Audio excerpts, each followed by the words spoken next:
시청자 여러분 안녕하십니까. 하루의 경제 주식 마무리 경주마 오늘도 한번 시작해 보도록 하겠습니다. 2023년 막바지가 다가온 지금 이 산타레일리에 대한 기대감 때문일까요? 증시 예탁금이 지금 매일매일 늘어나고 있는 상황인데 많은 투자자들이 연말 상승장의 배팅을 이어간다는 그런 분석들이 나오고 있는 상황입니다. 하지만 아직도 우리나라 증시 좀 박스권에 좀 갇혀 있는 느낌이고요. 뚜렷한 주도주와 뭔가 호재가 없는 지루한 장세가 오늘까지 좀 이어지고 있습니다. 근거 없는 낙관과 섣부른 어떤 우려를 넘어서 이제 팩트로 시장에 접근하는 방법 저희 경주마와 함께 찾아보시길 바라겠습니다.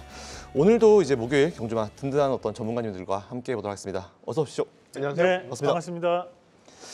자, 오늘도 일단 시황 얘기 먼저 한번 해보도록 하겠습니다. 지수 먼저 체크해볼 예정인데요. 하락으로 시작한 증시가 오늘 좀 엎치락 뒤치락하면서 결국 강보합권으로 마무리는 됐습니다. 최근 시장 동향 및 정치 테마 관련 종목들 상승 외에는 사실 딱히 이제 등락을 반복하는 어떤 가두리 장세 그런 느낌이 좀 있는 것 같은데요. 오늘 증시 분위기 어땠는지 우리 이상로 파트너님부터 들어보도록 하겠습니다. 종목별에 대한 움직임이 상당히 나타나는 그런 시장이었습니다. 지금 오늘 시장에서 좀 특징적으로 좀 봐야 될 것은 일단 코스피에서 외국인들이 일부 유입됐지만 지수에 대한 상승을 부추기기에는 조금 투자 심리가 현재 위축되어 있는 그런 양상들이었고 마찬가지로 이제 코스닥 같은 경우에도 최근에 주도 패턴을 좀 보였던 종목군들 반도체라든지 2차 전지 관련된 기업들이 하락을 하면서 일부 종목만 이제 상승하는 모습들이 좀 나타났습니다. 그만큼 현재 시장은 주도주가 현재는 공백을 좀 보이고 있는 가운데 작은 테마라고 볼 수 있습니다. 다음 우리가 STO 관련이라든지 또는 가상화폐 그리고 전에는 또 엔터주까지 낙폭과대가 조금 더 컸던 기업들에 대해서 오늘 반등세를 좀 보이는 모습들 그리고 제약 종목군들에 대한 강세가 나타났다는 것이 전반적인 순환매 양상이 빠르게 나타나면서 다음 주 이벤트까지는 조금 시장에 대한 부분이 개별적인 양상들을 이어가지 않을까. 다만 상승에 대한 폭도 제한적이고 하락에 대한 폭도 제한적인 물량을 소화하는 과정으로 현재까지는 긍정적인 모멘텀을 좀 제시해드리고 싶습니다. 네, 확실히 최근의 흐름처럼 뭔가 상승폭과 하락폭은 어느 정도 제한이 된 상태에서 이제 종목별로 개별적인 장세가 이루어질 것 같다라고 이제 말씀해 주셨습니다. 그다음 우리 이영훈 이사님께서 좀 말씀 부탁드리겠습니다. 한마디로 말씀드리면은 계속해가지고 최근에 이제 풀리지 않는 매듭처럼 지금 시장이 좀 꼬여 있는 느낌을 계속 받고 있습니다. 개별 종목 장세가 되고 있기는 하지만은 개별 종목들이 워낙 테마성으로 좀 움직이고 있기 때문에 이런 부분들에 대해서 또 섣불리 접근하기도 좀 애매한 그런 구간인 것 같고요. 지금 시장은 그냥 한마디로 말씀을 드리면은 크게 세 가지로 이제 정리해서 말씀드리면 수급이 지금 부족하다. 그러니까 수요가 좀 부족한 상황이고 여기를 채워줄 수 있는 외국인이 됐든 아니면 예탁금이 좀 크게 늘어나든 이런 부분이 좀 나타나줘야 되는데 그게 안 나타나고 있고 그다음에 경제 지표들이 자꾸 이제 한쪽으로 쏠리는 이전에 10월달 같은 경우만 해도 미국채 10년물이 5%를 넘어서는 정도로 또 과매도가 됐었다 그러면 거꾸로 지금 최근에는 미국채 10년물이 또 이제 4.1까지 떨어지고 또 WTI 그 텍사스 유가 같은 경우는 지금 $70 밑으로 떨어지는 이런 그림들이 이제 반복이 되다 보니까 이거에 대한 또 엇갈린 해석들이 좀 나오고 있다는 거. 그리고 이제 마지막으로 우리나라의 좀 특이적인 제도인 그 대주주 양도세 이슈 때문에 그 부분이 확정이 되지 않다 보니까 이제 그와 관련된 또 매물들이 좀 나오고 있는 부분이 있다 보니까 유난히 지금 요즘 시장이 재미도 없고 좀 힘든 그런 장세가 좀 지속되고 있는 것 같습니다. 이런 부분들은 FOMC를 전후해 가지고 작게나마 좀 풀릴 가능성에 대한 기대감을 좀 하고 있고 또 한 가지는 지금 양도세 이슈 같은 경우만 해도 오늘 당장에 지금 여권의 그 실세 의원께서 그 인터뷰한 내용, 그 내용들이 좀 실리고 있기 때문에 그 내적으로 해서는 뭔가 좀 진행이 되고 있기 때문에 이런 부분들이 어찌됐든 간에 다음 주, 늦어도 다다음 주까지는 좀 나와야 된다라는 측면에서 봤을 때 조금만 더 인내하시고 지켜봐야 되지 않을까 싶습니다. 네, 세 가지 포인트, 수요 부족 부분 그리고 경제 지표에 대한 어떤 쏠림 현상 그리고 이제 대주주 양도세에 대한 부분 세 가지 포인트로 설명을 잘 해주셨습니다. 그럼 이제 손석구 평론가님께서 또 한 말씀 부탁드리겠습니다. 이게 요즘 증시 퐁당퐁당이잖아요. 하루 오르고 하루 떨어지고 이게 제가 오늘까지 세보니까 딱 9거래일. 9거래일째 지금 퐁당퐁당 증시인데 기본적으로 이제 11월에 워낙 많이 올랐으니까 네. 거기에 대한 고점 부담도 단기 고점 부담도 있을 것 같고 코스닥은 더 올랐잖아요. 네네. 18% 달러 차트로 18% 올랐으니까요. 이거에 대한 그 상승 동력을 따져 본다면 금리 인하에 대한 기대가 저변에 있었고 채권 금리 많이 떨어졌기 때문에 수급도 살아났고 이런 게 좀 종합적으로 영향을 미쳤었죠. 11월에 코스피 코스닥 합쳐서 외국인이 4조 매수를 했으니까요. 확실히 동력을 가졌었는데 이게 한 달 천하로 끝났단 말이죠. 지금까지 보면 왜 동력이 꺼졌을까? 복합적이라고 봐요. 그러니까 고용 지표가 점차 둔화되고 있는 게 보이고 있죠. 인플레이션도 내려가고 있죠. 그러니까 전체적으로 보면 경기가 나빠지고 있는 상황인데 금리는 역시 그대로란 말이죠. 금리 인하 기대감인 거지. 금리 인하에 대한 시그널이 연준에서 확실하게 나오지 않고 있다라는 거죠. 이런 것들이 지금 얽혀 있는 상황에서 좀 동력을 잃어버린 게 아닌가라고 생각이 들고 역시 기다리고 있지 않습니까? 뭐 내일 고용 지표, 다음 주 이제 FOMC CPI까지 나오니까 다음 주가 어떻게 보면 연준의 스탠스를 명확히 확인할 수 있고 인플레이션 걱정 더 이상 정말 안 해도 되겠다라는 거를 확인할 수 있는 게 다음 주니까 다음 주까지 좀 그래도 저희가 참을성을 갖고 기다려보면 또 하나의 변곡점을 맞이할 수 있지 않을까 이렇게 생각을 해봅니다. 네, 확실히 똑같이 말씀해 주신 건데 동력에 대한 말씀을 좀 많이 해주신 것 같습니다. 어쨌든 이제 동력이 좀 부족한 상황인데 다음 주는 어쨌든 뭐 FOMC도 있고 다양한 이벤트가 있기 때문에 다음 주를 기점으로 뭔가 동력이 살아날 수 있지 않을까라는 그런 기대감을 가질 수 있는 멘트 주셨습니다. 자, 그럼 저희 오늘 첫 번째 이슈로 바로 한번 넘어가 보도록 하겠습니다.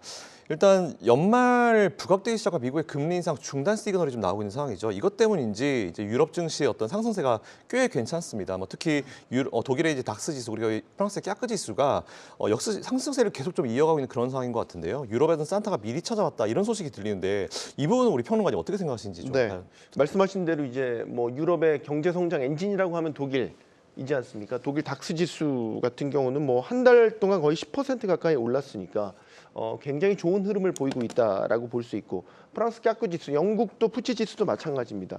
유럽을 이끌어가고 있는 주요 국가들의 증시가 지금 괜찮습니다. 반등을 넘어서 상승세가 꾸준히 이어지고 있는데 역시 이거는 22를 중심으로 한 금리 인하에 대한 기대감이 상당히 반영이 됐다. 미국 연준보다 먼저 금리 인하를 단행할 것이라는 기대감이 여기에 분명히 있는 것 같고 근데 이제 이게 언제까지 갈 것이냐가 관건 아니겠습니까? 지속성 여부는 사실 잘 모르겠어요. 왜냐하면 유럽의 실물 경제를 보면 숫자들이 다 안 좋거든요. 독일 다시 말씀드리지만 독일 같은 경우가 지금 제일 안 좋습니다. 뭐 요즘에는 독일을 유럽의 병자라고까지 얘기할 정도로 제조업 경기 상당히 안 좋고요. 성장률 지금 마이너스 지금 턱 밑까지 와 있는 그런 상황입니다. 최근에 나온 유로존 경제 지표들 뭐 예를 들어서 뭐 제조업 구매자 관리 지수 PMI치도 기준선의 50을 계속해서 밑돌고 있는 그런 상황이고요. 성장률 자체도 계속해서 하향 조정되고 있는 이런 상황입니다. 그래서 내년에까지 이게 지속될 것이냐 여부는 불확실한 거는 내년 되면 어쨌든 투자자들도 실물 경기가 냉랭해지는 거를 증시에 반영하게 될 것이다.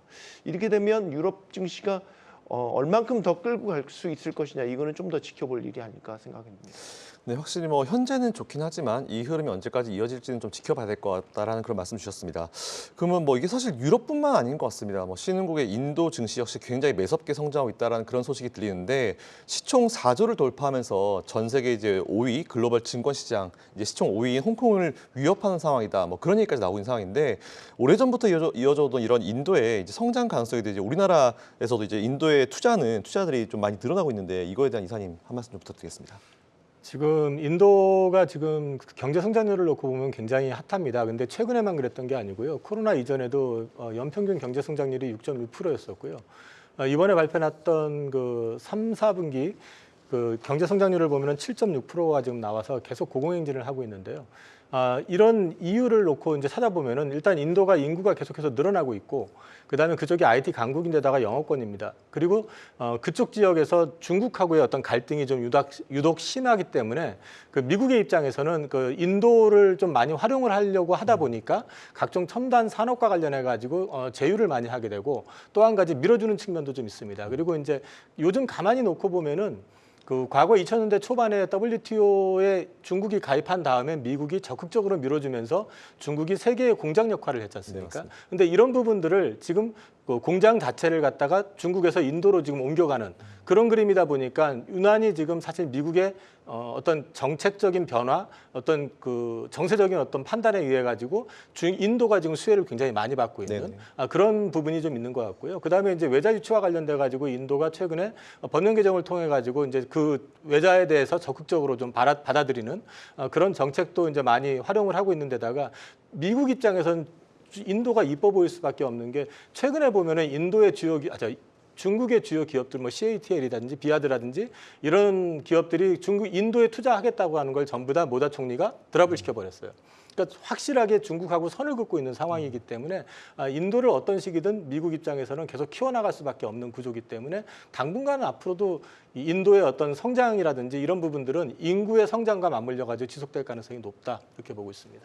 확실히 인구의 성장과 함께 이제 어쨌든 지금 미국과 중국 간의 당분간의 어떤 이런 싸움이 진행될 거기 때문에 아무래도 미국은 인도를 이용할 것이다라는 그런 말씀으로 해주실 수 있을 것 같습니다. 네. 평론에 또 지금 특히 모디 정부가 어쨌든 세계 공장 역할을 중국을 대체하기 위해서 여러 노력들을 기울이고 있는데 최근 이제 눈에 띄었던 거는 예를 들어서 2020년에 그 메이드 인 인디아 2.0 버전 자주 인도 정책 이런 것들을 발표를 해서 외국 기업들을 적극적으로 끌어들이겠다는 이제 의지를 대외적으로 공표를 했거든요. 최근에는 이제 14개 주요 산업 분야를 대상으로 해서 260억 달러 규모의 인센티브까지도 발표를 했어요. 그러니까 지금 외국 기업들을 유치하기 위해서 정부와 온 나라가 사활을 걸었다. 그리고 지금이 정말로 좋은 기회를 맞은 거는 미국과 중국의 패권 경쟁 속에서 어쨌든 다 미국을 필두로 한 우방 국가들, 서양 국가들이 다 정말로 인도를 본격적으로 검토하기 시작했고 최근에 뭐 애플 소식도 있지만 움직이기 시작했거든요. 지금이 굉장히 호기라고 생각하기 때문에 앞으로 인도 경제가 이제 계속해서 6, 7%의 고성장세를 유지할 것으로 보고 이렇게 되면 뭐 지금 전망치긴 합니다만 2027년, 2030년에 가까이 가면 일본이나 독일 정도의 경제를 제치고 세계 5대 경제국가로까지 부상할 수 있다라고까지 하는 되게 공격적인 전망치들도 나오고 있어요. 그러니까 인도의 부상은 정말로 지켜봐야 될 것 같습니다. 네, 추가적으로 맞습니다. 좀 더 첨언을 드린다면 이번에 이제 11월달 수출입 동향표가 발표됐었는데 거기에 따른 내용을 보면 최근 들어서 이제 대미 무역에 대한 부분도 현재 상당 부분 증가하고 있는 양상들이지만 추가적으로 본다면 인도와에 대한 교역량도 현재 늘어나고 있는 시점이거든요. 그러면 현재 우리나라에 대한 수출에 대한 구조를 봤을 때 중국이 차지하고 있던 부분 자체를 현재는 이제 미국이라든지 유럽 그리고 이제 인도가 좀 더 상쇄해주지 않을까라는 기대감도 현재 시장에서 반영되고 있다고 봐야 되고 실제로 이제 인도 내에서 하나에 대한 예시를 든다면 자동차라든지 전기차에 대한 판매가 현재 늘어나고 있는 것도 팩트입니다. 그런 과정들을 감안해서 봤을 때 앞으로도 이런 인도화에 대한 성장성은 중국을 대체할 만한 대체제에 대한 역할로도 시장에서 상당 부분 주목할 수 있다라는 부분으로 시청자분들이 좀 해석을 하실 필요가 있을 것 같습니다. 확실히 이제 중국의 대체제로 떠오르는 이제 인도 시장인 것 같습니다. 사실 근데 이걸 딱 봤을 때 세 분의 말씀 들었을 때 어떤 생각이 나냐면은 물 들어올 때 노전은 인도. 딱 이런 표현이 맞는 것 같은데 앞으로 한번 지켜볼 필요가 있을 것 같다는 말씀드리고요. 그러면 이제 이걸 우리나라 증시와 좀 직접적으로 한번 연결시켜 보겠습니다. 뭐 유럽과 인도의 증시가 연말 랠리가 아직 사실 우리나라에는 이렇다는 상승을 보여주지 못하고 있는 상황이거든요. 그래서 대외적인 관점으로 봤을 때 이제 중국의 경기 불확실성이나 아니면 이제 수출 감소 등 부진한 우리나라의 어떤 성적표 이걸 어떻게 풀어볼 수 있을지 조금만 이렇게 깊게 말씀 좀. 뭐 좀 더 이제 예시를 들어서 말씀드린다면 최근에 이제 그 자동차 업종에 대한 부분을 봤을 때 현대차 그룹이 현재 수출 물량이 늘어나고 있는 곳이 미국에 대한 부분을 상당 부분 집중을 하고 있는 상황들입니다. 미국 내에서는 이제 조지아라든지 엘라바마에 대한 공장을 이제 보유하고 있는 업체들이 현재는 재평가를 받고 있다면 마찬가지로 이제 인도에 대한 진출도 2000년도부터 2005년도까지 상당 부분 진출했던 기업들이 존재를 합니다. 그 말은 뭐냐면 결국 이제 인도 시장에 대한 부분이 확장될수록 인도 법인을 가지고 있는 자동차 업종에 대한 재평가도 함께 나타날 수 있다는 거죠. 실제 인도 내에서에 대한 자동차에 대한 점유율을 봤을 때는 일본 기업들이 대거 미리 진출을 했었던 부분들이 존재를 하기 때문에 이런 부분 자체를 지금 현재는 현대기아차 그룹이 지금 따라잡고 있는 그런 상황이기 때문에 거기에 따른 부분에서 재평가에 대한 가능성을 좀 더 눈여겨봐야 될 것 같고 이것을 좀 더 연장선상으로 생각을 해본다면 마찬가지 2차 전지 관련된 기업들에 대한 재평가도 함께 이루어질 수 있는 상황이라고 볼 수 있습니다. 또 하나에 대한 예시를 더 드린다면 우리가 이제 통신업종 같은 경우에도 인도에 대한 진출을 앞서서 했던 기업들이 많거든요. 그러면 이제 우리가 삼성전자 관련된 통신 그룹들 같은 경우에 통신 장비 업체들 같은 경우에도 인도에 상당 부분 진출에 대한 이슈들이 있었던 회사들이 많기 때문에 그런 회사들 위주로 좀 선별적인 공략이 좀 필요한 상황들이 아닌가라는 말씀까지 드리겠습니다. 기본적으로 원래 이제 중국에 많이 짓던 공장을 이제 인도로 많이 옮기고 있다고 네. 했죠. 이에 따라서 뭐 통신주들이나 아니면 자동차 관련주들이나 이런 것들 한번 관심 가져보면 좋을 것 같다라는 그런 말씀해 주셨습니다. 자, 그러면 이제 그 다음 이슈로 한번 넘어가 보도록 하겠습니다. 이번에 우리가 비트코인 사실 오늘은 이거를 얘기를 안 해볼 수가 없을 것 같은데 저도 참 이거를 욕만 하고 이제 못 샀는데요. 연준의 이제 금리 인하 시그널이 이제 영향을 받는 거는 유럽과 인도 증시뿐만이 아닌 것 같습니다. 최근에 다양한 자산 시장에도 뭔가 상승세가 나오고 있는 상황인데 금값의 고공행진에 이어서 이제 최근 가상 시장에 대한 상승세가 엄청나게 매섭습니다. 제가 정말 너무 배가 아플 정도인데 실물 자산의 대표적인 금 그리고 이제 디지털 금이라고 불리는 비트코인 서로 뭔가 보완적인 관계임에도 불구하고 동시에 상승을 하는 게 이게 많은 의미가 있지 않을까라는 그런 생각을 하고 있는데요. 최근에 비트코인이 또 6천만 원을 돌파했죠. 근데 이게 뭐 1억을 넘을 것 같다 이런 얘기들 되게 많이 나오는 상황이고 상승세를 이어가는 지금 오히려 다른 자산 시장 쪽으로 흘러 들어가는 게 아닌가라는 그런 우려감이 나오고 있는데 글로벌 자본의 머니 무브 이거를 어떻게 바라보고 계신지 저는 이거 평론가님께 한번 여쭤보고 싶습니다. 네. 비트코인이 안전자산일까요? 위험자산일까요? 저는 개인적으로 위험자산이라 생각합니다. 근데 지금은 안전자산처럼 이제 그렇죠. 받아들여져서 네, 지금 맞습니다. 금이랑 같이 동반해서 네네. 오르고 있잖아요. 그러니까 어떻게 보면 이제 주요 뭐 달러 같은 그런 통화의 대체 투자 수단으로도 활용이 되고, 근데 비트코인이나 금이 지금 동시에 오르는 거는 저는 내포하고 있는 건 분명히 머니 무브가 일어나고 있다. 라고 보여지고 특히 이제 이런 비트코인 같은 경우는 특히 더 한 번 상승세를 타면은 더 가속도가 붙는 성향이 있기 때문에 특히 이제 우리 증시 같은 경우는 이제 김치 프리미엄이라고 네, 해서 더 위에 얹어지는 그런 성향까지 보이잖아요. 그럼 이제 우리 근데 코스피나 코스닥 투자자들이 지금 퐁당퐁당 증시로 계속 지지부진해 있는 상태에서 지금 돌고 있는 적지 않은 유동성이 어디로 갈 거냐? 답은 네, 코인밖에 없다라고 생각을 합니다. 그럼 이제 코인으로 지금 갈아타서 어쨌든 뭐 지난 주뿐만 아니라 계속해서 랠리를 보이면서 비트코인 같은 경우는 6천만 원을 지금 돌파를 한 상태지 않습니까? 이 상태에서 지금 떨어지지 않아요. 이거는 다음 상승 동력을 또 보고 있다라는 얘기거든요. 그리고 이제 호재도 만발하죠.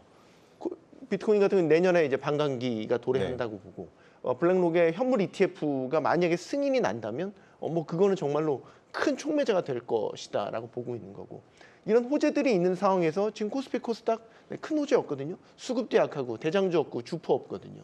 그러면 사실 개인들은 지금 유동성을 주식에 넣어놓는 것보다는 이런 비트코인이나 혹은 더 안전자산을 원하시는 분들은 금 쪽에 담아둔다라고 생각을 하고, 이건 상관관계를 봤었을 때 결국 플러스 마이너스가 될 수밖에 없다. 이런 구조로 봐야 될 거라고 봅니다. 사실 저만큼 가상 시장에 대해서 좀 부정적으로 생각하고 계시는 분이 있으신데 뭐 JP모건의 제이미 다이먼 회장님, 사실 이분 되게 그동안은 뭐 침체 얘기만 하시다가 최근에 이제 가상화폐에 대한 말씀하셨습니다. 이게 절대로 이제 안 된다라는 그런 강력한 어떤 비판을 했었는데 오히려 그렇게 비판하는 거 보니까 가상화폐 시장이 당분간 좀 핫하지 않을까라는 그런 개인적인 생각을 해봤습니다. 자, 그러면 가상 시장의 상승세, 이게 증시의 상승에 일부 종목에도 이제 큰 영향을 미치고 있는 게 정말 팩트인 것 같습니다. 나스닥에는 코인베이스가 가상자산 화랑의 주가 상승을 좀 보이고 있는 그런 상황이고요.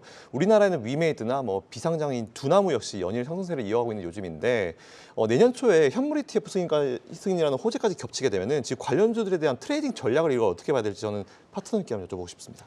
우선 이제 표면적으로 현재 그 비트코인에 대한 상승에 대한 원인이 나오는 것이 비트코인 ETF에 대한 승인이 임박했다라는 뉴스가 많이 나오고 있지만 거기에 언론에서 아직까지 주목하지 않는 것 중에 한 개가 이 공화당이 미국의 공화당이 현재 이 비트코인에 대한 지지 의사를 밝혔기 때문에 20, 30대에 대한 표층을 공략하기 위해서도 이 정책을 계속적으로 끌고 나갈 것이라는 얘기도 미국 내에서는 또 돌고 있는 시점이고, 또 한 가지 주목을 해봐야 되는 것은 이 트럼프 전 대통령 같은 경우에도 암호화폐에 대한 부분을 37억 원치 보유를 하고 있었던 전력이 있다 보니까 여기에 대한 부분에서 상당히 우호적인 정책들을 펼쳐낼 것이라는 기대감이 있는 것 같습니다. 그래서 현재 미국 내에서 이제 바이든에 대한 지지율이 떨어지면서 다시 한 번 더 이 공화당이 추구하고 있는 이 비트코인 관련된 우호적인 정책들이 현재는 추가적인 상승에 대한 드라이브를 걸고 있다고 좀 봐야 될 것 같고, 마찬가지로 이제 국내 같은 경우에도 뭐 지금 최근 들어서 이슈가 됐던 기업이 이제 우리 기술 투자 같은 기업들이 이슈가 됐던 것이 이 업비트에 대한 거래소를 담당하고 있는 두나무에 대한 지분을 보유하고 있다는 것에 대해서 상당 부분 상승세가 나타났고, 마찬가지로 하나투자증권도 다 같은 이유로 오르는 모습들을 보여왔거든요. 다만 여기서 우리가 좀 더 주목을 좀 해봐야 되는 것 중에 한 개가 현재 위메이드가 현재 위믹스에 대한 상장을 지금 승인했던 거래소가 3군데 정도 있습니다. 하지만 이 3군데에 대한 거래소에 대한 거래액은 앞서 봤던 이제 업비트라든지 또는 비선 거래소에 대한 거래액보다는 상당히 떨어지는 게 사실입니다. 그 말은 뭐냐면 결국 위믹스에 대한 상장이 되더라도 실질적으로 비트코인에 대한 상승이 나타나는 것처럼 강한 상승세를 동반하기는 어렵지 않을까라는 부분으로 저는 판단해봤고 추가적으로 이제 우리나라 증시에서 대안으로 한번 찾아볼 수 있는 것이 최근에 이제 STO 관련된 기업들에 대한 상승세가 좀 무섭게 올라오고 있는데 현재 오늘 시장에서 이슈가 됐던 것이 한국거래소에서 이 STO 관련된 부분에서 거래 절차를 완성하기 위해서 착수하겠다는 얘기가 나오는 것들은 결국 이 디지털 토큰 시장 자체를 확장시킴으로써 비트코인으로 넘어갈 수 있는 거래액들을 어느 정도는 STO 쪽으로 좀 당겨 놓겠다라는 뜻으로도 또 받아들일 수 있거든요. 그런 관점에서 본다면 이 플랫폼을 구성할 수 있는 보안 관련된 기업들이나 또는 증권주들에 대한 전반적인 상승세도 우리가 지금은 좀 더 눈여겨봐야 될 수 있는 부분이 아닌가. 그리고 최근에 현물에 대한 거래를 담당하는 뭐 미술품이라든지 그런 기업들에 대한 개별적인 상승세들도 당분간의 시장에서 이어질 수 있다라는 부분으로 저는 해석을 해봤습니다. 확실히 가상화폐 시장이라는 것은 정말 다양한 테마와 연결을 네. 시킬 수 있는 것 같습니다. 그래서 여러분이 항상 투자하실 때 주의하실 점은 앞에서 우리 파트너님께서 말씀해 주셨지만 뭔가 엮여 있다라고 이제 직접적으로 무조건 매수하는 것보다는 정말 이제 많이 관련이 되어 있는지를 좀 체크를 해보시고 투자해 보시는 게 좋을 것 같습니다. 자, 그러면 이제 다음 이슈로 또 한번 넘어가 보도록 하겠습니다. 이번엔 또 미국 관련 얘기로 넘어가 볼 예정인데 금리 인하에 대한 기대감 속에 어제 같은 경우는 미국의 ADP 고용 지표가 발표됐고 얼마 전에는 이제 10월달 졸트와 마찬가지로 시장의 예상치를 한참 못 미치는 수치가 나왔다는 평가가 나왔습니다. 그래서 포스트 코로나 시기에 이제 오프라인 시장의 어떤 부활로 인해 호조를 보이면서 미국의 금리 인상에 보태던 이제 고용 지표가 연이은 하락이 사실 미국 내 이제 충격이라고 지금 표현을 하고 있는데 이게 어느 정도인지 저는 평론가님께 좀 여쭤보고 싶습니다. 네. 사실 ADP 전미 고용 보고서에 대해서 불신하는 분들도 많이 있기는 해요. 근데 어쨌든 예상치보다 훨씬 더 밑돌았어요. 네. 생각보다 크게 밑돌아가지고 11월 민간 고용 전월보다 10만 3천 개 증가를 했는데 월가 예상치가 13만 개였습니다. 이거 크게 밑돌았죠. 이것과 함께 임금 인상률 자체도 둔화가 됐고요. 전 이에 앞서서 그 민간 기업 부인 건수 나온 거 기억하실 거예요, 이번 네네. 주에. 이게 지금 2년 7개월 만에 최저입니다. 이게 지금 내일 비농업 부문 고용 보고서를 발표를 앞두고 이제 발표되는 지표들이 다 징후들이 이렇게 나타나고 있다 보니까 지금 미국의 생각이 지금 좀 달라지고 있는 거예요. 그래서 고용 시장이 이상하네. 근데 생각보다 빠르게 냉각이 돼가고 있네. 지금 이런 식의 그 심리들이 만들어져 가고 있고 예전에 혹시 기억하시겠지만 배드뉴스가 굿뉴스였고 맞습니다. 오히려 고용 시장이 둔화되거나 이런 조짐이 보이면 금리 인상 멈출 수 있겠다라는 걸로 연결이 되는데 지금은 이걸 그냥 경기 침체 우려로 받아들이는 분위기로 또 바뀌었단 말이죠. 그러니까 배드뉴스가 그냥 배드뉴스가 돼버리고 그러니까 최근에 뭐 이달 들어서 어쨌든 조정을 받는 이런 뉴욕 증시의 모습도 이런 데 기인하고 있다라고 볼 수 있는 거고 최근에 또 발표된 거 같이 말씀드리면 연준이 주시하는 것 중에 PC 가격 지수 있죠. 개인 소비 지출.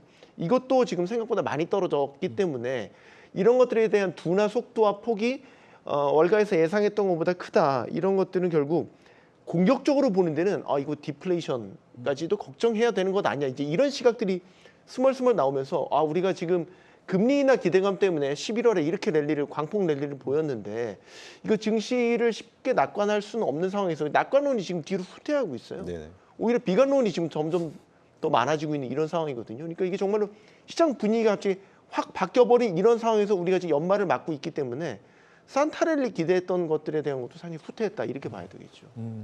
그럼 또 똑같은 질문을 저도 이사님께 한번 드려보고 싶습니다. 뭐 사실 고용 지표는 사실 예전에 파월 의장이 계속 이제 인플레이션을 잡기 위해서 고용을 죽이는 거나 감안하겠다라는 그런 얘기를 했었거든요. 오히려 근데 고용이 죽었어요. 이렇게 되면 오히려 연준이 생각하는 의도대로 가고 있다라고 해석을 해야 될 것 같은데 오히려 시장은 또 이걸 안 좋게 해석을 하고 있다는 거죠. 이거에 대한 이사님 혹시 의견 있으십니까? 저는 제가 이번 달 들어와 가지고 이제 지표를 매달마다 이제 주목해야 될 걸 이제 말씀을 드리는데 이번 달에는 두 가지를 동시에 보시라고 말씀을 드렸던 것 중에 하나가 미국채 10년물하고 그다음에 WTI 네. 유가를 보시라고 했는데 미국채 10년물이 만약에 4%를 강하게 하방으로 돌파한다든지 네. 그다음에 WTI가 70달러를 밑으로 떨어지면서 한 60달러 중반 그때까지 만약에 빠지게 되면 이건 무조건 경기 침체 리스크가 커지는 거다. 근데 지금 시장이 고용은 지금 사실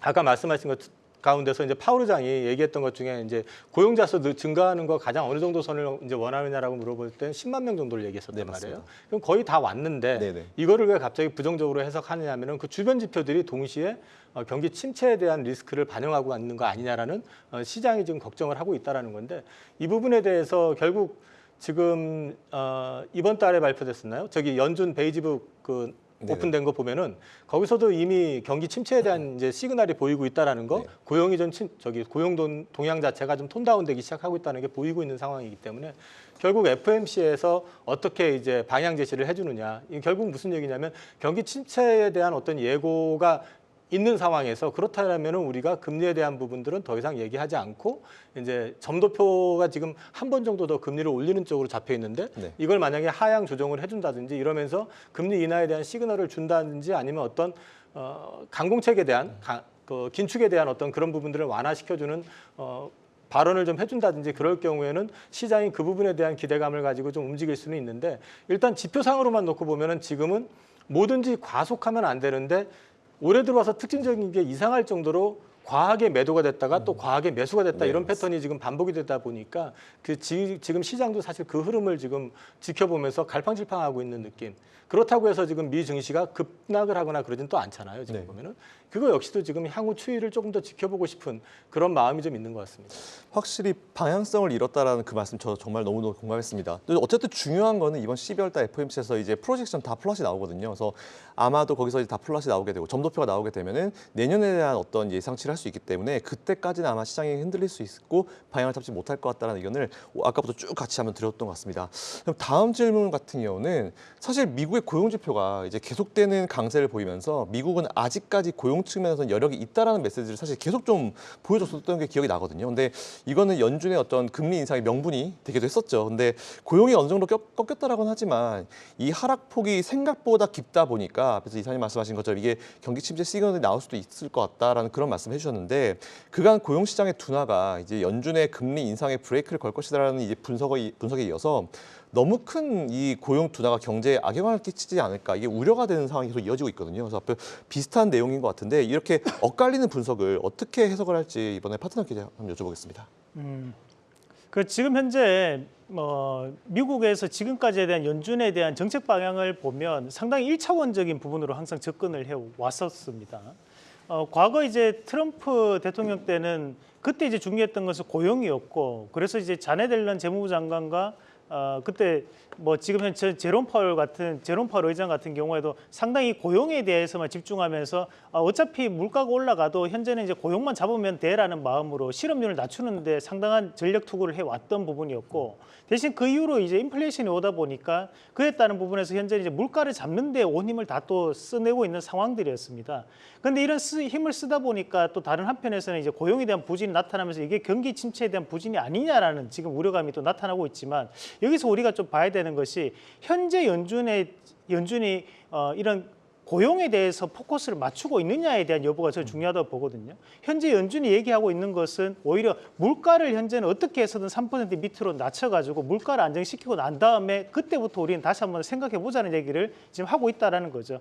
이번 제롬 파월에 대한 발언도 우리가 눈여겨봐야 되는 것 중에 한 개가 제롬 파월이 얘기하는 것이 빠른 금리 인하에 대한 부분을 기대하지 말라는 얘기를 계속적으로 하고 있습니다. 지금 현재 고금리에 대한 부분이 어느 정도는 유지가 될 것이라는 얘기를 하고 있다는 것은 결국 연준이 지금 중요한 것은 경기 침체가 빠진다 안 빠진다에 대한 부분이 아니라 현재에 대한 물가를 어떻게 해서 잡고 난 다음에 그 다음에 일자리에 대한 부분을 우리는 생각을 해보겠다는 얘기를 지금 하고 있다고 보고 그에 따른 의미에서 마찬가지에 대한 부분 풀어내보면 미국 내에서 최근 들어 다시 한 번 더 이슈가 되고 있는 것이 IRA 세부 규정이거든요. 그 얘기는 결국 이 IRA가 원천적인 목적이 결국 일자리를 다시 한번 늘리고자 하는 목적이 있다 보니까 거기에 따른 세부 규정을 완벽하게 해놓고 내년엔 다시 한 번 더 물가가 안정되고 난 다음에 고용에 대한 드라이브를 확실하게 걸 거야라는 얘기를 저는 그게 12월 4일 날 드러나지 않을까라는 기대를 하면서 현재 시장을 우리가 너무 미국에 대한 부분을 비관적으로 볼 필요는 없고 대신에 이제 내년에 대한 기대감은 여전히 계속될 수 있는데 대신에 FOMC가 얘기하는 것은 지금 추가적인 물가 상승에 대한 우려감이 있다 보니까 조금은 매파적인 발언들이 나오고 있는 부분이 아닌가라는 부분으로 추측을 해봤습니다. 확실히 이번 12월 FOMC가 진짜 중요하게 네, 필요할 것 맞습니다. 같습니다. 뭐 그때 이후에 정말 많은 게 달라질 수 있을 것 같고요. 그러면 이제 앞에서 우리 이사님께서 말씀해 주신 포인트 중에 하나 이제 유가 쪽으로 한번 가보도록 하겠습니다. 어쨌든 이제 국제 유가가 5개월 만에 배럴당 70달러 아래로 떨어진 상황입니다. 어쨌든 오펙 플러스의 감산이 회의적 전망으로 뭔가 향하면서 유가에도 영향을 미쳤다는 그런 분석이 나오고 있는데 중국의 경기 둔화가 사실 영향을 좀 크게 주고 있는 것 같습니다. 여기까지 겹쳐서 계속 떨어지고 있는 유가 같은 경우는 우리 이사님 말씀하신 대로 경기 침체 우려가 아니냐라는 이런 분석도 이어지고 실제 또 이사님 말씀해 주셨는데 올해 이제 상반기에 고유가로 인해서 글로벌 주요국이 신음하던 때와 지금 사실 전혀 다른 양상인데 혹시 이거에 대한 의견을 우리 이사님께 한번 여쭤보고 싶습니다. 이거 지난번에도 한번 말씀을 드렸었는데 경기가 침체가 되는 상황에서 이제 감산을 한다라는 거는 서로 그게 결합이 된다 하더라도 시장에 미치는 영향은 좀 되게 제한적일 수밖에 없습니다. 일단 수요 자체가 죽어버리기 때문에 그런 거고 또 한 가지 문제는 감산을 같이 결정을 하더라도 이 산유국들이 재정 상태라든지 어떤 경제 여건이 다 똑같지가 않거든요. 이번 같은 경우도 지금 앙골라를 위시해가지고 아프리칸 쪽이 지금 증산을 하겠다고 거꾸로 지금 얘기를 하고 있는 상황이고 그런 부분들 때문에 서로 이제 얘기가 좀 엇갈리는 그런 부분이 이제 발생이 됐는데 여기에 더해가지고 요번에 보니까 그 원유 수출 1위 국가가 미국이 되어 있더라고요. 네네. 결국에는 이 유가가 하락하는 데 있어서 결국 미국도 일정 부분 관여를 했다라는 거죠.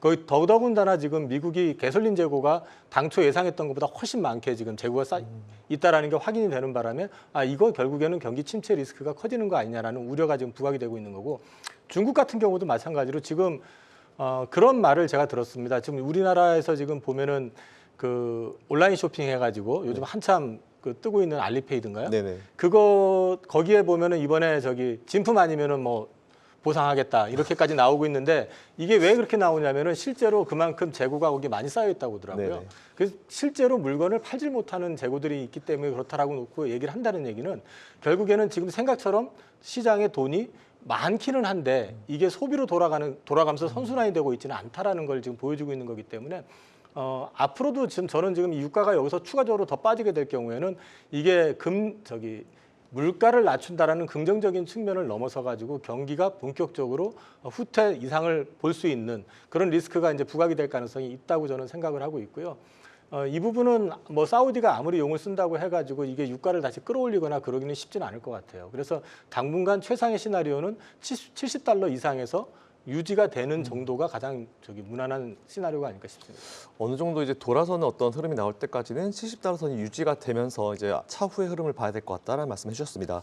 추가적으로 네, 조금만 말씀해 첨언을 하면 지금 우리가 이제 물가 상승률이라고 하는 이 CPI가 발표가 될 때 보면 유가에 대한 부분 자체가 한 달 반 전에 대한 유가가 반영될 때가 많습니다. 그 말은 결국 이제 미국의 입장에서 한번 이 상황 자체를 풀어본다면 미국이 현재 원유에 대한 수출도 늘어나고 있고 재고를 좀 더 쌓아놓는다는 것은 결국 물가를 안정시키겠다라는 얘기를 지금 하고 있는 거거든요.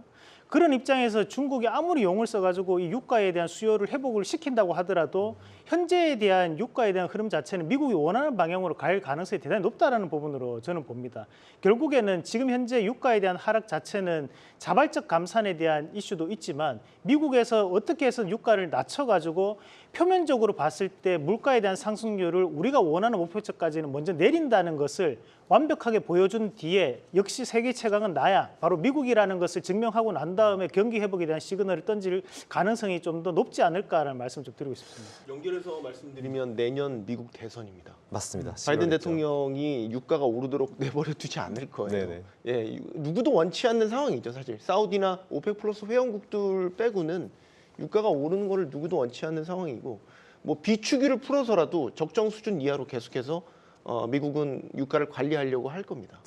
어쨌든 유가가 지금 선에서 이제 유지가 된다라고 이사님 말씀해 주셨고 지금 선에서 유지가 된다라고 하면 좋겠네요. 바이든은 선거하기에 편해서 좋고 그리고 사실 인플레이션 지표를 봤을 때 유가 관련 지표가 너무 높아가지고 이제 너무 높게 나온 적도 있지 않습니까? 어쨌든 유가를 어느 정도 컨트롤해두면은 사실 바이든한테 나쁠 건 없다. 사실 이렇게 저는 개인적으로 좀 생각이 좀 들었습니다.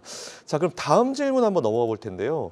지금까지 사실 원유 시장 같은 경우는 이제 오펙을 비롯한 산유국들이 이런 감산 이슈에 좀 민감하게 좀 반응을 했습니다. 이에 따라서 공급이 가격을 결정했다. 있다면 어쨌든 최근에는 이제 가격 결정력을 수요 측면이 많이 갔다는 분석인데 뭐 앞에서 같이 얘기도 나눴지만 앞서 이야기했던 이제 중국의 이제 수요 감소가 이제 가장 큰 영향을 미쳤다는 분석입니다. 물론 이제 다양한 의견들이 나올 수 있겠지만 이런 의견들이 좀 최근에 좀 많긴 하긴 하거든요. 그래서 연료 부분에서 이제 수요 파괴라는 어떤 공격적인 분석까지 이어지고 있는 상황인데 당분간 이제 중국 경제 성장 이외에 원유 수요의 어떤 하락을 피할 수는 없는 건지 이건 제가 평론가님께 한번 여쭤보고 싶습니다. 네, 피할 수 없다라고 보는 게 맞을 것 같고요. 뭐 이제 세계 최대 원유 소비국인 중국이 일단 계속해서 지지부진한 모습을 보이고 있는 거는 이제 원유 가격 자체는 선물이잖아요. 6개월 후에 인도되는 가격인데 그때를 예측해서 본다면 이제 이게 공급에 민감하게 가격이 움직일 때도 있지만 지금 확실한 건 수요에 민감하게 움직이고 있는 시점인 거고 얼마 전에 무디스가 이제 중국 신용등급 뭐 전망치를 하향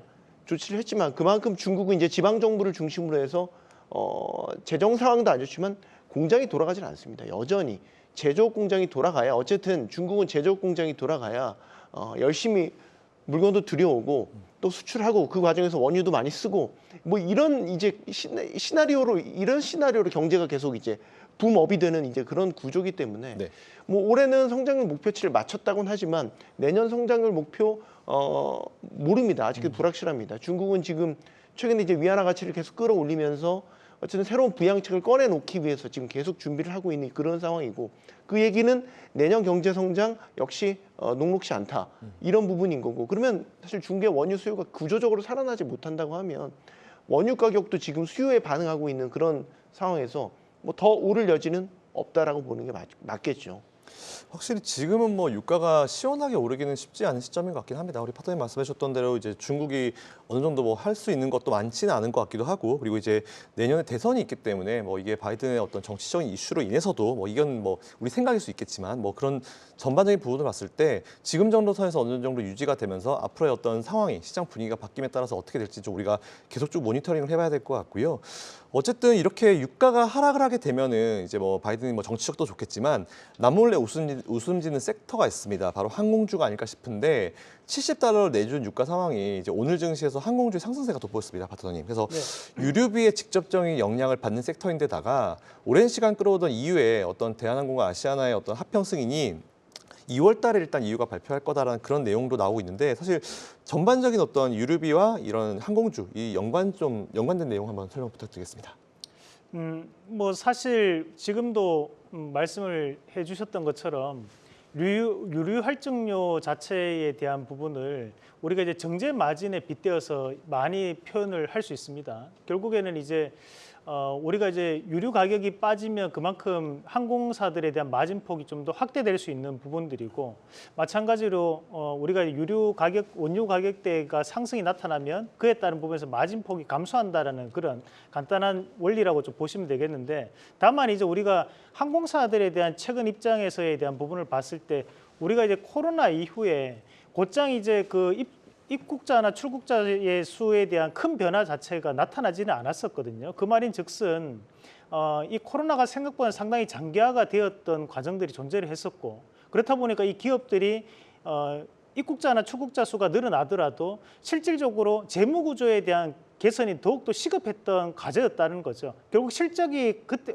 어느 정도에 대한 완성단계까지 올라올 때까지 시간적인 부분이 필요했다면 현재는 그런 시간을 보내고 난 다음에 다시 한 번 더 유류에 대한 하락세가 나타나면서 어떻게 보면 항공주들 같은 경우에는 한 번 더 발돋움할 수 있는 그런 계기가 좀 마련되었다라는 부분으로 해석을 할 필요가 있을 것 같아요. 그래서 오직 원유에 대한 가격대가 하락했기 때문에 항공주들이 현재에 대한 상승이 이루어진다라고 보기보다는 현재는 재무 구조가 어느 정도는 개선이 돼 가는 과정 안에서 거기에서 추가적인 금상첨화로 지금 원유에 대한 가격대가 하락을 하고 있기 때문에 이런 항공주들이 주가적인 부분에서 일부 재평가는 당분간은 이어지지 않을까라는 부분으로 말씀을 드리고 싶고 여기서 우리가 좀 더 볼 수 있는 것은 장기 노선에 대한 부분을 가장 많이 보유하고 있는 것이 바로 또 대한항공입니다. 그러면 현재는 가장 대표적인 기업으로 공략을 하시는 것이 좀 더 수익률 측면에서는 긍정적일 것이라는 말씀도 함께 드리겠습니다.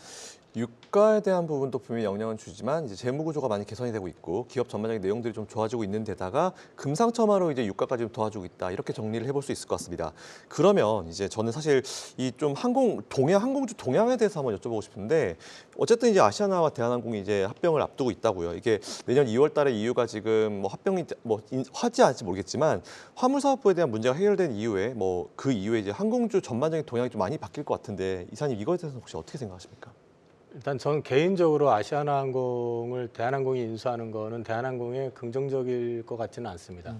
일단 주요 사업 부문인 화물사업부를 매각을 해야 되는 네, 상황이고, 맞습니다. 그다음에 이제 주요 항공 노선 일부를 포기를 해야 되는 상황이고, 네. 사실 또 지금 아시아나항공 자체의 재무 구조가 굉장히 열악해진 상태에서 그걸 인수하게 되면은 거기에 또 당연히 자금이 들어가야 될 것이고요. 대한항공 역시 또 보면은 역대급 실적을 냈던 게 아이러니하게도 코로나 시절에 화물 사업을 통해 가지고 냈었단 네, 말이에요. 맞습니다. 그럼 지금 시점에서 대한항공은 사실 주가가 크게 못 움직이는 이유가 뭐냐면 오히려 실적적인 측면에서는 피크를 지난 상황에서 그 부담을 좀 더 안을 수밖에 없는 그런 현실적인 리스크가 있다. 네. 그런데 왜 굳이 대한항공이 아시아나항공을 인수하려 하느냐? 그건 뭐 다 아시다시피 지분 구조를 보면은 지금 그 대한항공 지주회사 있죠. 네. 갑자기 한진칼. 한진칼이죠. 한진칼의 지분 구조를 보게 되면은 아마 이대 주주가 지금 산업은행으로 지금 네. 그대로 있을 거 아닙니까? 결국 사실 산업은행의 출자 목적 자체가 아시아나항공 인수를 전제로 했었던 거기 때문에 대한항공은 좋게 말하면 약속을 이행하기 위해서라는 측면이 있을 거고 조금 네거티브하게 얘기하면은 지분 구조에 어떤 이슈가 있을 수 있기 때문에 이거는 인수하려고 하는 측면이라는 점을 고려해서 본다 그러면은 밸류에이션 측면에서는 사실 대한항공이 아시아나항공을 인수한다는 게 그렇게 회사의 어떤 가치를 높이는 데는 도움이 되지는 않을 것 같습니다. 확실히 돈이 많이 들어가는 이제 인수합병이 하긴 하니까 뭐 충분히 재무 구조에 대한 걱정을 하실 수 있을 것 같습니다. 자, 그럼 다음 이제 이슈로 넘어가 보도록 하겠습니다. 이번에는 이제 오늘 삼성 SDI 관련 얘기를 한번 다뤄볼 건데요. 꿈의 배터리라 불리죠. 전고체 배터리 사업에 대한 출사표를 던졌습니다. 사실 근데 삼성 SDI 주가 볼 때마다 제가 야 진짜 이거는 도대체 언제쯤이라는 생각이 되게 많이 드는데 이번에 전고체 배터리 사업 합류가 주가 반등의 트리거가 될 가능성을 어떻게 보는지 전 이거 이사님께 한번 여쭤보고 싶습니다. 근데 사실 전고체 배터리 관련해 가지고 지금 주가에 바로 반영이 되기에는 이게 상용화되는 데까지 걸리는 시간이 굉장히 오래일 것이고 그리고 전고체 배터리가 상용화가 된다 하더라도 이게 일반화되지는 않을 것 같거든요. 저는. 그러니까 결국에는 굉장히 제한된 영역에서 시작이 될 거기 때문에 그 부분에 대한 가치를 너무 크게 붙일 이유는 없다고 생각을 하고요. 오히려 지금 이제 왜 지금 삼성 SDI가 주가가 그동안 많이 눌려 있었느냐를 생각을 해보면 다들 아시다시피 그 삼성 SDI가 여타 배터리 셀업체 대비해 가지고 투자에 되게 인색했었습니다. 맞습니다. 심지어 지금 현 시점에서 놓고 보면은 그 배터리 셀 3개 회사의 현재 미국 내에서의 생산 캐파를 보면은 LG가 지금 65기가와트고 네. 그다음에 SK가 지금 22기가와트인데 삼성 SDI는 지금 생산을 안 하고 있습니다. 그럼 지금 당장의 AMPC 효과는 지금 LG에서 지금 보고 있고 네. SK는 조금 보고 있는 상황인데요. 이게 2025년 넘어가게 될 경우에는 지금 LG는 약 342기가와트가 되고요. 삼성이 지금 투자를 해가지고 97기가와트가 되고 SK는 지금 186기가와트가 되고 있기 때문에 이 부분에 대한 부분이 상당 부분 좀 디스카운트가 된 측면이 있고 소외가 된 측면이 있다고 봐야 될 것 같고 그 다음에 이제 여기가 지금 그 밸류에이션으로만 놓고 재무구조라든지 실적이라든지 놓고 보면은 나쁘지 않습니다. 근데 이 회사가 지금 현재 이익을 내고 있는 쪽은 주로 소형 배터리 쪽이잖아요. 이쪽은 지금 스마트폰이라든지 전동공구 쪽으로 들어가고 있는데 이 시장 자체는 사실 이미 정체가 되어 있는 시장이다 보니까 그 부분에 대한 프리미엄을 크게 부여를 하고 있지는 않다. 근데 시간이 가면 갈수록 앞서 말씀드린 것처럼 미국 쪽에서 이제 공장 설립 지금 진행되고 있는 것들이 있고 이런 부분들이 내년 일정 수준 넘어가기 시작하면은 이제 가치가 좀 부과가 되기 시작하면은 지금 구간서부터는 서서히 방향 전환을 할 가능성은 있다. 그렇게 말씀드립니다. 승용차 기준으로 봤었을 때 전고체 배터리가 언제쯤 그러면 상용될 거냐, 상용화가 될 거냐. 지금 우리 기술로 보면은 이제 시장에서 보는 예측치는 3, 4년 안에 상용화는 될 거다. 근데 상용화가 의미 있는 상용화, 유의미한 상용화냐? 그건 아닐 거다라고 보는 거죠. 그리고 이제 가격 자체도 그렇고 이렇게 보편적으로 이제 도입할 수 있는 그 수준까지 가려면 이전 우리 3원계 배터리의 상용화 그 속도나 기술의 그런 발전 속도를 보면 14년, 15년 정도가 걸릴 거다라고 보는 거죠. 예전에 그 1세대 그 우리 한국 전기차 나왔었던 게 그 14년, 15년 전인데 이때 130km, 140km 가는 배터리 가격이 2,500만 원이었어요. 근데 지금 그 배터리 가격이 거의 비슷해요. 대신 주행거리가 늘었죠. 500km 넘게 줄었죠. 그래서 환산을 해보면 배터리 가격이 한 5분의 1, 6분의 1로 떨어진 거란 말이죠. 그 시간이 이제 10년 이상 걸린 거예요. 전고체 배터리는 사실 이제 우리가 앞서간다기보다는 이제 일본 그 도요타가 가장 앞서 있다라고 보고 지금 일부 하이브리드 차에만 적용이 돼 있잖아요. 가격도 비싸지만 여전히 성능이나 지속성에 문제가 있다라고 보기 때문에 전기차에 완전 풀로 적용하기에는 여전히 무리가 있고 그 도요타가 완전 상용화 시점으로 목표를 잡은 게 2027년입니다. 원래 삼성 SDI가 상용화 시점으로 목표점을 잡은 게 2030년인데 이번에 그 사업팀을 발족을 하면서 3년 당겨보겠다, 2027년으로 당겨보겠다라는 목표치를 제시를 한 거거든요. 네. 그래서 과연 그거를 이제 상용화에 성공한다고 하더라도 유의미한 상용화로 봐야 될 거냐? 그거는 이제 부정적으로 봐야 되는 게 맞을 것 같고 현재로서는 모르죠. 뭐 기술의 진보라는 게 근데 이제 어떤 트리거가 있어서 확 발전할진 모르겠지만 전 예를 봤었을 때는 지금 삼성 SDI에 대한 전고체 배터리의 기대는 너무 일러도 너무 이르다. 네, 이렇게 봐야 될 것 같습니다. 사실 그 2023년도 2월 달에 2월 27일 날 이재용 회장이 방문했던 곳이 이 배터리 전고체 배터리에 대한 파일럿 라인을 가동하고 있는 곳을 방문을 하셨습니다. 근데 그때 이제 방문을 하고 난 다음에도 이슈가 나왔던 것이 우리가 이제 곧장 대형 전지 쪽으로 넘어가기는 힘들다라는 견해가 대부분이 일반적인 부분이고, 그럼 만약에 한다고 하더라도 이제 소형 전지 분야부터 시작을 하지 않을까라는 그런 생각들을 지금 하고 있다라는 거죠. 하지만 이제 우리가 과거에 대한 부분 데이터를 보면 2019년도부터 사실 국책 과제로 참여를 해서 진행을 하고 원래는 2022년도에 전고체 배터리에 대한 어느 정도에 대한 윤곽이 드러날 것이라고 했지만 그 국책 과제에 참여했던 기업들도 여전히 뭐 지금 현재는 연구 개발을 계속적으로 하고 있는 그런 과정들이다 보니까 이 전고체 배터리가 정말 말만 꿈의 배터리가 아니라 정말로 꿈의 배터리가 될 수 있다라는 우려감도 한편에서는 있다는 것이 팩트입니다. 그러면 그런 과정들을 감안해서 보면 지금 우리가 아직까지 현재 시장에서 전고체 배터리에 대한 평가는 결국 낙폭과대가 워낙 컸기 때문에 하나에 대한 재료적인 부분으로 매매가 들어갔던 부분이 아닌가라는 부분으로 저는 좀 추정을 해봤고 결국 이제 또다시 연초가 되면 이런 사업들에 대한 계획들을 발표를 할 때 그때 삼성 SDI에서 이런 전고체 배터리에 대한 부분을 다시 한번 언급하는지 여부가 저는 2024년도 로드맵이 한번 드러날 수 있던 그런 포인트가 되지 않을까라는 말씀을 좀 드리고 싶습니다. 제 그다음 질문이 바로 이걸 전고체 배터리를 과연 트레이딩 관점에서 어떻게 하실 건가라고 여쭤보고 네. 싶었는데 답변을 다 주셨습니다.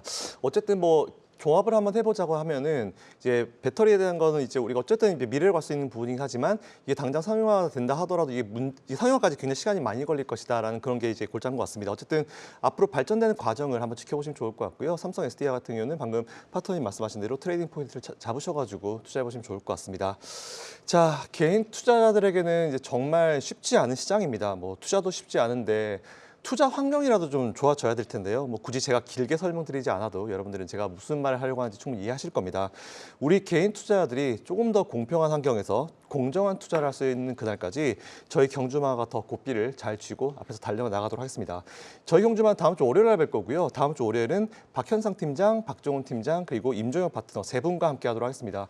다음 주에도 경주마와 함께 증시를 헤쳐나갈 전략 함께 한번 찾아보시길 바라겠습니다. 오늘 시청해 주신 여러분 감사드립니다.